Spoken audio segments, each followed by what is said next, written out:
Hi friends, ನಮಸ್ಕಾರ ಎಲ್ಲರಿಗೂ. ರಂಜೂಸ್ homely ಫುಡ್ಗೆ ಎಲ್ಲರಿಗೂ ಸ್ವಾಗತ. ಇವತ್ತೊಂದು ವೆರೈಟಿ ಆಗಿರುವಂಥ ಒಂದು ಸ್ನ್ಯಾಕ್ ರೆಸಿಪಿ ಜೊತೆ ಬಂದಿದ್ದೀನಿ. ಖಂಡಿತ ನಿಮಗೆಲ್ಲರಿಗೂ ಇಷ್ಟ ಆಗ್ಬೋದು. ಬನ್ನಿ ನೋಡೋಣ ಏನು ಅಂತ. ನೋಡಿ, ಅದಕ್ಕೋಸ್ಕರ ಮೊದಲು ನಾನಿಲ್ಲಿ ಅರ್ಧ ಕಪ್ ಹುರಿದಿಟ್ಕೊಂಡಿರುವಂತಹ ಅಕ್ಕಿ ಹುಡಿ ತಗೊಂಡಿರೋದು. ರೋಸ್ಟೆಡ್ ತಗೊಳ್ಳಿ. ಒಂದು ವೇಳೆ ಹಸಿ ತಗೊಂಡ್ರೆ ಸ್ವಲ್ಪ ಬಿಸಿ ಮಾಡಿಕೊಂಡು ಉಪಯೋಗಿಸಬೇಕು. ಆಮೇಲೆ ಇದಕ್ಕೆ ರುಚಿಗೆ ತಕ್ಕಷ್ಟು ಉಪ್ಪು ಕೂಡ ಸೇರಿಸಬೇಕು. ನೆಕ್ಸ್ಟ್ ಒಂದ್ಸಲ ಎಲ್ಲ ಕೂಡ ಮಿಕ್ಸ್ ಮಾಡ್ಕೊಳ್ಳಿ. ಈ ರೀತಿ ಫುಲ್ ಉಪ್ಪೆಲ್ಲ ಕಡೆ ಬರಲಿ ಅಂತ ಈ ರೀತಿ ಮಿಕ್ಸ್ ಮಾಡ್ಕೊಳ್ಳಿ. ಆಮೇಲೆ ಇದಕ್ಕೆ ಸೇರಿಸಬೇಕಾಗಿರೋದು ನೀರು ನೋಡಿಕೊಂಡು ಸೇರಿಸಬೇಕು, ಒಮ್ಮೆಲೆ ಹಾಕೋಬೇಡಿ. ನೋಡಿ, ಇವಾಗ ಮೊದಲು ಅರ್ಧ ಕಪ್ ಹಾಕ್ಕೊಂಡು ಸ್ವಲ್ಪ ಬಾಕಿ ಆಗಿದೆ, ಈ ರೀತಿ ಮಿಕ್ಸ್ ಮಾಡ್ತಾ ಸ್ವಲ್ಪ ಸ್ವಲ್ಪ ಯಾವ ರೀತಿ ಬೇಕೋ ಆ ರೀತಿ ಹಾಕ್ಕೊಳ್ಳಿ. ಅಂದರೆ ಹಿಟ್ಟು ಜಾಸ್ತಿ ದಪ್ಪ ಇರಬಾರ್ದು, ಒಂದು ನಮ್ಮ ಇಡ್ಲಿ ಹಿಟ್ಟು ಎಲ್ಲ ಇರುತ್ತೆ ಅಲ್ವಾ, ಆ ಹದಕ್ಕೆ ಬರಬೇಕು. ನೋಡಿ, ಈ ರೀತಿ ಸ್ವಲ್ಪ ಸ್ವಲ್ಪ ಹಾಕ್ಬಿಟ್ಟು ಮಿಕ್ಸ್ ಮಾಡ್ತಾನೆ ಬರಬೇಕು, ಗಂಟಿಲ್ಲದೆ ಮಿಕ್ಸ್ ಮಾಡ್ಕೊಳ್ಳಿ. ನೋಡಿ, ಈ ರೀತಿ ಮಿಕ್ಸ್ ಮಾಡ್ತಾ ಬನ್ನಿ. ಅಂದರೆ ಇದಕ್ಕೆ ನಾವು ಜಾಸ್ತಿ ಇಂಗ್ರೀಡಿಯೆಂಟ್ಸ್ ಏನು ಬಳಸ್ತಾ ಇಲ್ಲ, ಕೇವಲ 3 ಇಂಗ್ರೀಡಿಯೆಂಟ್ಸ್ ಬಳಸಿ ನಾವಿದು ಮಾಡ್ತಾ ಇರೋದು. ನೋಡಿ, ನಾನು ನೀರು ಹಾಕ್ಕೊಂಡಿದ್ದೀನಿ, ಎಲ್ಲ ಫುಲ್ಲಾಗಿ ಮಿಕ್ಸ್ ಮಾಡ್ಕೊಳ್ಳಿ. ಪುನಃ ನೀರು ಹಾಕ್ತಾ ಇದ್ದೀನಿ. ಟೋಟಲ್ ನಾನು ಇದಕ್ಕೆ 1 ಕಪ್ಪಿನಷ್ಟು ನೀರು ಹಾಕ್ಕೊಂಡಿದ್ದೀನಿ. ನೋಡಿ, ಈ ಹದಕ್ಕೆ ಬಂದಿದೆ. ನೆಕ್ಸ್ಟ್ ಇದಕ್ಕೆ ಒಂದು ಅರ್ಧ ಟೀ ಸ್ಪೂನ್ನಷ್ಟು ಜೀರಿಗೆ ಹಾಕ್ತಾ ಇದ್ದೀನಿ. ಜೀರಿಗೆ ಹಾಕ್ಬಿಟ್ಟು ಒಂದ್ಸಲ ಈ ರೀತಿ ಮಿಕ್ಸ್ ಮಾಡ್ಕೊಳ್ಳಿ.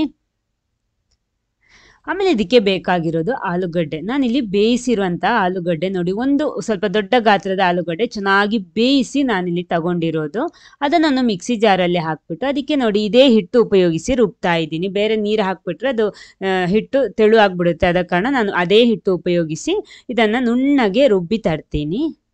ನೋಡಿ, ರುಬ್ಕೊಂಡಿದ್ದೀನಿ, ಅದನ್ನು ಇದಕ್ಕೆ ಹಾಕ್ತಾ ಇದ್ದೀನಿ. ಅಂದರೆ ಹಿಟ್ಟು ಜಾಸ್ತಿ ತೆಳುವಾಗಿ ನೀರಾಗಿ ಬರಬಾರ್ದು, ಆದ ಕಾರಣ ನೋಡಿ ಫುಲ್ಲಾಗಿ ಹಾಕ್ಬಿಟ್ಟು ಒಂದ್ಸಲ ಈ ರೀತಿ ಮಿಕ್ಸ್ ಮಾಡ್ಕೊಳ್ಳಿ. ನೋಡಿ, ಇಲ್ಲಾಂದರೆ ನಿಮಗೆ ಆಲೂಗಡ್ಡೆನ ರುಬ್ಬಿಕೊಂಡು ಆಮೇಲೆ ಅಕ್ಕಿ ಹಿಟ್ಟು ಹಾಕ್ಬಿಟ್ಟು ಎಷ್ಟು ನೀರು ಬೇಕೋ ಆ ರೀತಿನೂ ಸೇರಿಸ್ಬೋದು. ನೋಡಿ, ಹಿಟ್ಟೆಲ್ಲ ರೆಡಿ ಆಗಿದೆ. ನೆಕ್ಸ್ಟ್ ನಮಗೆ ಬೇಕಾಗಿರೋದು ಈ ರೀತಿ ಒಂದು ಗೆರಟೆ. ನೋಡಿ, ಅದರಲ್ಲಿ ಈ ರೀತಿ ಹಾಕ್ಬಿಟ್ಟು ನಾವು ಗೆರಟೆ ಒಳಗಡೆ ಹಾಕ್ಬಿಟ್ಟು ಅದನ್ನು ಎಷ್ಟು ಬೇಕೋ ಅಷ್ಟು ಹಿಟ್ಟು ಹಾಕ್ಬಿಟ್ಟು ಬ್ಲಾಕ್ ಮಾಡಬೇಕು. ನೋಡಿ, ತುಂಬ ಸುಲಭವಾಗಿ ನಮ್ಗೆ ಇದನ್ನು ಮಾಡ್ಬೋದು, ಈಸಿಯಾಗಿ ಬರುತ್ತೆ. ನೋಡಿ, ಎಣ್ಣೆ ಬಿಸಿ ಮಾಡೋದಕ್ಕೆ ಇಟ್ಟಿದ್ದೀನಿ. ನೋಡಿ, ಈ ರೀತಿ ಸ್ವಲ್ಪ ಸ್ವಲ್ಪ ಬಿಟ್ಟು ಈ ರೀತಿ ಬ್ಲಾಕ್ ಮಾಡಿದರೆ ನೀಟಾಗಿ ಬರುತ್ತೆ. ಸ್ವಲ್ಪ ಉದ್ದಕ್ಕೆ ಬೇಕಿದ್ರೆ ಆ ರೀತಿನೂ ಮಾಡ್ಬೋದು. ನಾನಿಲ್ಲಿ ಸಣ್ಣ ಕಡಾಯಿ ತಗೊಂಡಿದ್ರಿಂದ ನನಗೆ ಸ್ವಲ್ಪ ಸ್ವಲ್ಪ ಮಾಡೋದಕ್ಕಾಗುತ್ತೆ. ನೀವು ಸ್ವಲ್ಪ ಅಗಲ ಇರುವ ಕಡಾಯಿ ಉಪಯೋಗಿಸಿದರೆ ನಿಮ್ಗೆ ಎಷ್ಟು ಉದ್ದಕ್ಕೆ ಬೇಕಿರೋ ಆ ರೀತಿನೂ ಮಾಡ್ಬೋದು, ಚೆನ್ನಾಗಿ ಬರುತ್ತೆ ಅದು. ಹಿಟ್ಟು ಒಂದು ವೇಳೆ ನೀರಾಗ್ಬಿಟ್ರೆ ಸ್ವಲ್ಪ ಅಕ್ಕಿ ಹುಡಿ ಹಾಕ್ಬಿಟ್ಟು ಅಡ್ಜಸ್ಟ್ ಮಾಡ್ಕೊಳ್ಳಿ. ನೋಡಿ, ಈ ರೀತಿ ಮಾಡಿಕೊಂಡು ಕ್ರಿಸ್ಪಿಯಾಗಿ ಬರೋ ತನಕ ಇದನ್ನು ಫ್ರೈ ಮಾಡ್ಕೊಳ್ಳಿ. ನೋಡಿ, ರುಚಿಯಾಗಿರುವಂಥ ಒಂದು ಕ್ರಿಸ್ಪಿ ಆಗಿರುವಂಥ ಅಕ್ಕಿ ಹುಡಿಯ ಸ್ನ್ಯಾಕ್ ಇಲ್ಲಿ ರೆಡಿ ಆಗಿದೆ. ಇದೇ ರೀತಿ ಎಲ್ಲ ಕೂಡ ನಾವು ರೆಡಿ ಮಾಡ್ಬೋದು. ನೋಡಿ, ತುಂಬ ಈಸಿಯಾಗಿ ಮಾಡ್ಬೋದು. ನಮಗೆ ಸಡನ್ನಾಗಿ ಮಾಡ್ಬೋದು. ಸಂಜೆ ಹೊತ್ತು ಟೀಗೆ ಏನು ಇಲ್ಲ ಅಂದರೆ ಸಡನ್ ನಮಗೆ ಪ್ಲ್ಯಾನ್ ಮಾಡಿಬಿಟ್ಟು ಮಾಡ್ಬೋದು. ನೋಡಿ, ಜಸ್ಟ್ ಈ ರೀತಿ ಪ್ರೆಸ್ ಮಾಡಿಬಿಟ್ಟು ಬ್ಲಾಕ್ ಮಾಡಿದರೆ ಸಾಕು, ಕರೆಕ್ಟಾಗಿ ಬರುತ್ತೆ. ಹೆಚ್ಚು ನೋಡಿ, ಈ ರೀತಿ ಉದ್ದಕ್ಕೆ ಬೇಕಿದ್ರೆ ಆ ರೀತಿನೂ ಮಾಡ್ಬೋದು. ನೀರಾಗಿಬಿಟ್ರೆ ಅದು ಕರೆಕ್ಟ್ ಬರಲ್ಲ, ಆದ ಕಾರಣ ಕಡಿಮೆ ಇದ್ದರೆ ಹಿಟ್ಟು, ನೀರಾಗಿದ್ದರೆ ಸ್ವಲ್ಪ ಅಕ್ಕಿ ಹಿಟ್ಟು ಹಾಕ್ಕೊಳ್ಳಿ.